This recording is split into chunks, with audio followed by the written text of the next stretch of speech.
بسم اللہ الرحمن الرحیم الحمدللہ رب العالمین والصلاة والسلام علی رسولہ الکریم اما بعد۔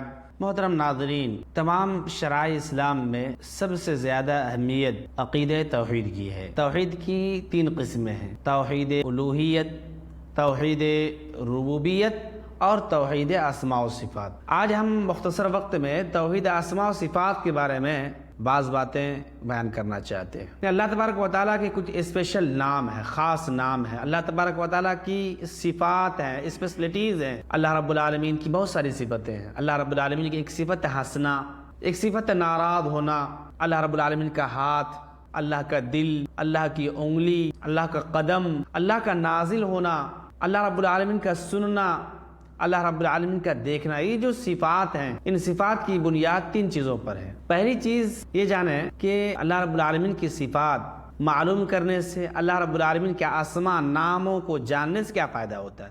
فائدہ یہ ہوتا ہے کہ اللہ پر ایمان مضبوط ہوتا ہے، توکل بڑھتا ہے، اللہ سے محبت پیدا ہوتی ہے، نیکیوں کی طرف رغبت حاصل ہوتی ہے اور گناہوں سے آدمی بچتا ہے۔ جب اللہ تبارک و تعالیٰ کے ناموں کو جانتا ہے، اللہ رب العالمین کی صفات کو جانتا ہے اور ان صفات کے معانی اور مطالب کو جانتا ہے تو یہ سارے فوائد حاصل ہوتے ہیں۔ تو اللہ تبارک و تعالیٰ کی صفات کی بنیاد تین چیزوں پر ہے۔ پہلی چیز یہ کہ آدمی ایمان لائے ان تمام صفتوں پر جن صفتوں سے اللہ تعالیٰ نے خود کو متصف کیا ہے، اس لیے کہ اللہ تعالیٰ سے زیادہ اللہ رب العالمین کے بارے میں اور کون جان سکتا ہے۔ ایسے ہی ان تمام صفتوں پر ایمان لانا واجب اور ضروری ہے جن صفتوں سے اللہ کے نبی صلی اللہ علیہ وسلم نے اللہ رب العالمین کو متصف کیا ہے، اس لیے کہ اللہ کے نبی صلی اللہ علیہ وسلم اللہ کے بعد اللہ کے بارے میں سب سے زیادہ جاننے والے ہیں۔ اسماء و صفات کی دوسری بنیادی چیز کیا ہے؟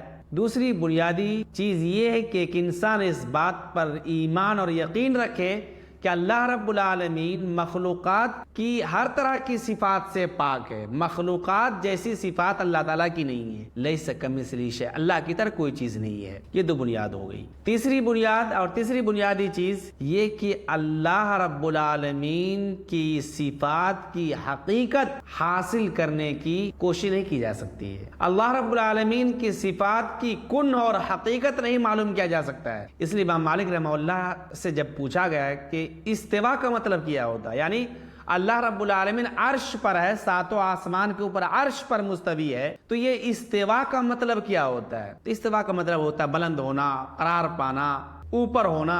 تو امام مالک رحمہ اللہ نے فرمایا کہ الاستوا معلوم، استوا کا معنی معلوم ہے، والکیف مجہول، لیکن کیفیت حقیقت نہیں معلوم، اور اس پر ایمان لانا واجب ہے اور اس کے سلسلے میں سوال کرنا بدعت ہے۔ یہ بات تمام صفتوں کے بارے میں کہی جائے گی۔ اللہ رب العالمین سے ہم دعا کرتے ہیں کہ اللہ رب العالمین کو اور اللہ رب العالمین کے اسماء کو، اللہ رب العالمین کی صفات کو جاننے، سمجھنے اور ان کے معانی مطالب کو سیکھنے کی اللہ تعالی ہم سب کو توفیق دے، اور اللہ رب العالمین سے محبت ہمارے دلوں میں پیدا ہو، نیکیوں کی رغبت پیدا ہو، اور معصیتوں اور نافرمانیوں سے اللہ تبارک و تعالی ہمیں دور رہنے کی توفیق دے۔ آمین۔ والسلام علیکم ورحمۃ اللہ وبرکاتہ۔